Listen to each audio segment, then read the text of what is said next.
I want to ask a question about the object again. I'm not quite sure how to ask this. It's not.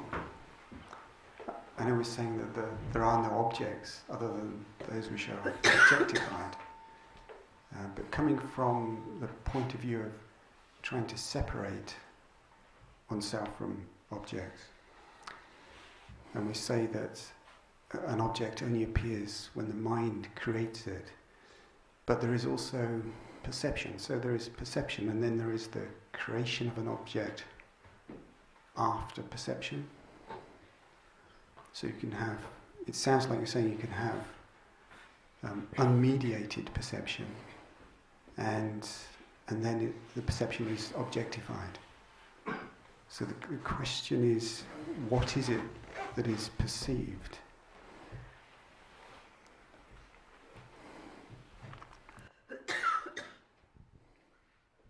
It is perception that is perceived. All that you're perceiving now is perception, which is a form of knowledge.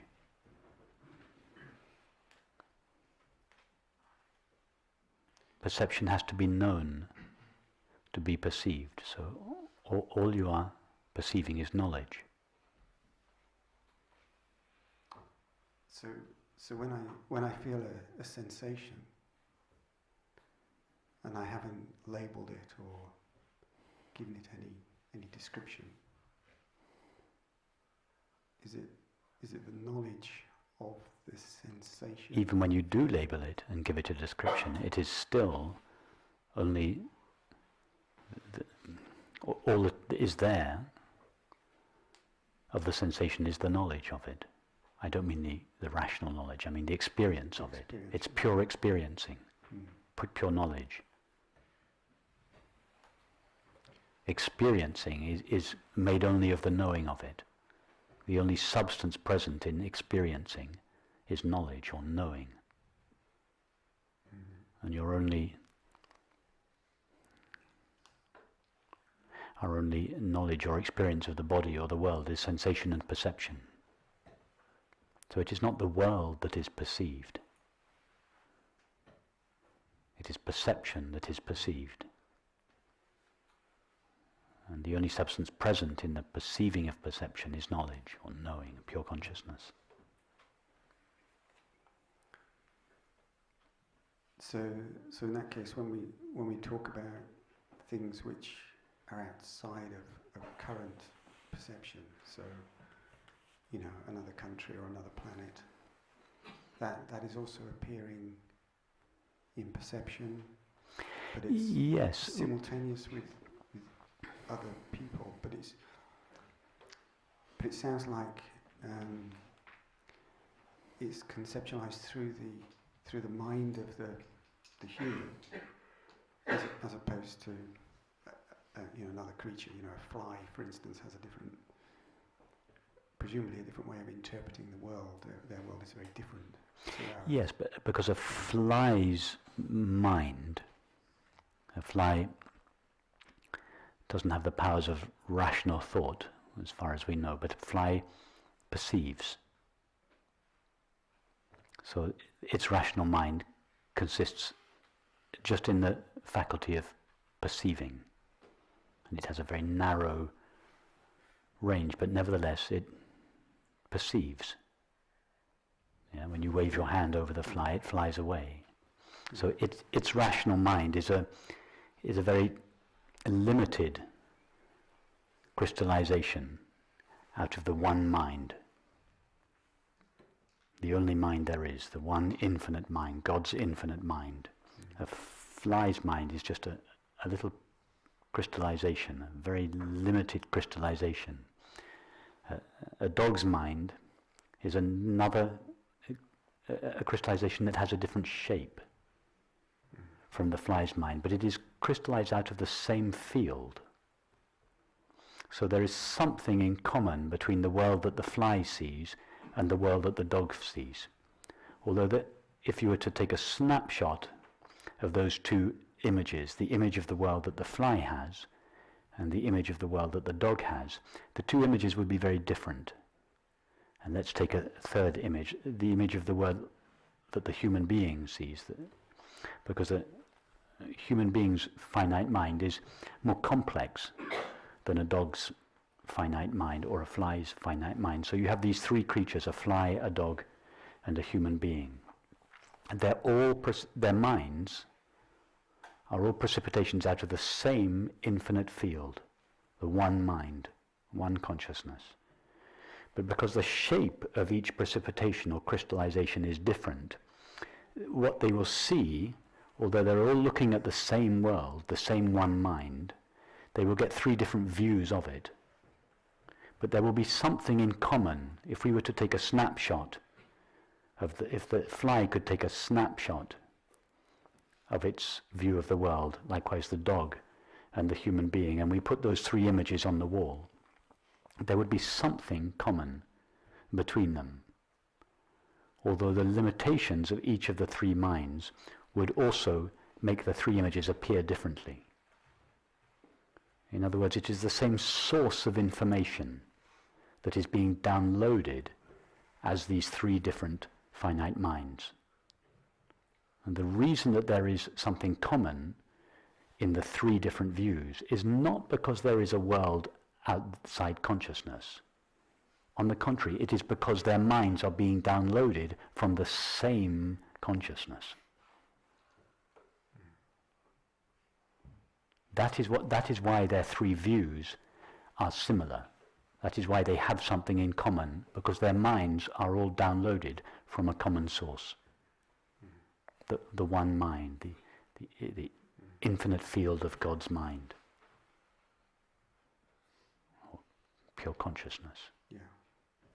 And obviously not to say that one is any better or more accurate than the other. They're all limited versions, by definition. In order for God's infinite mind to appear as form, it must limit itself. It's not possible to have a form that is unlimited. Imagine a form that had no limits. What would it be?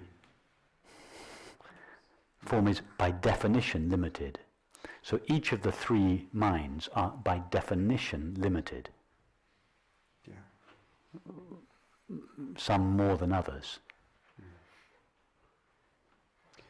So the world obviously doesn't come into existence at all, other than the perceiving of it.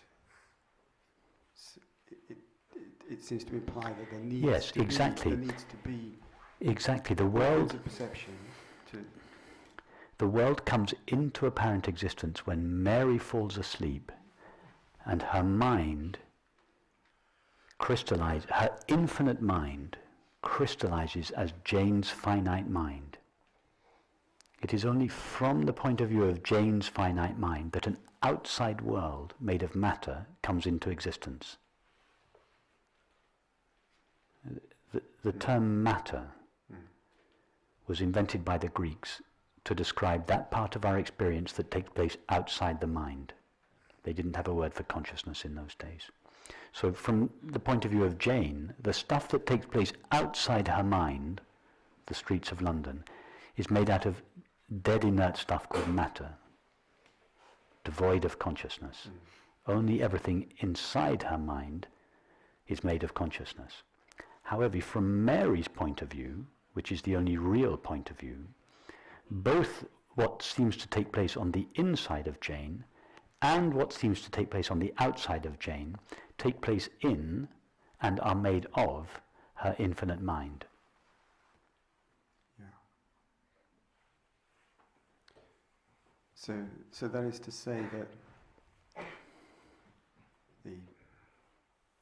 the penguin on a rock in the Antarctic doesn't exist until it's either conceptualized in the mind or perceived with some sense organs. No, it's worse than that, I'm afraid. Even when the penguin on the rock in Antarctica is conceived in the mind or perceived on the rock, it still doesn't exist. Yeah. It doesn't exist. It never exists. It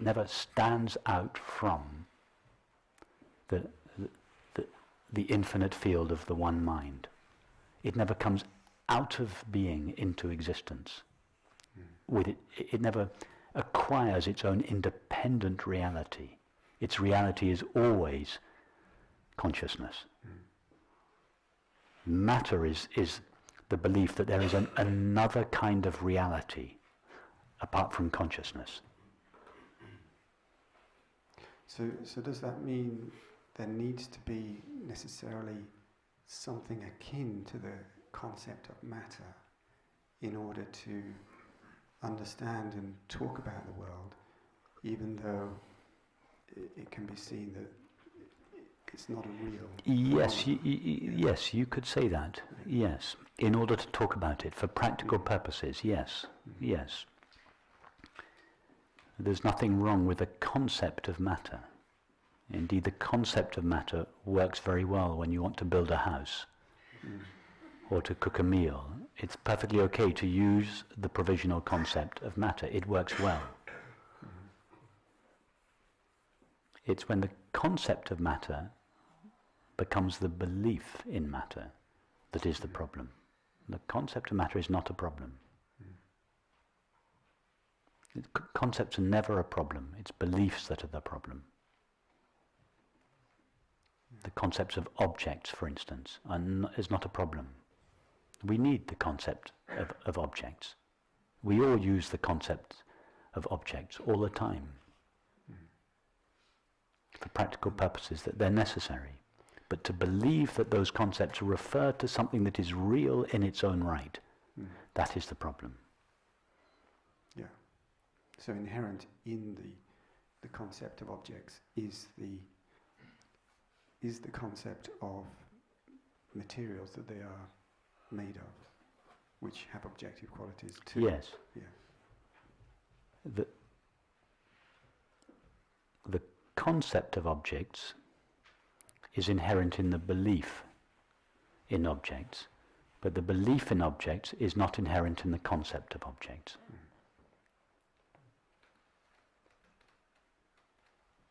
The concept of objects or matter is not a problem. It is the belief that there is a separately existing reality called matter, independent of consciousness. In other words, the belief that there are two realities, mind and matter. It's called duality or dvaita. Advaita is the understanding that there are not two separate realities. There is only one reality, Advaita, not two. And our world culture is founded on the belief that there are two separate realities, mind and matter.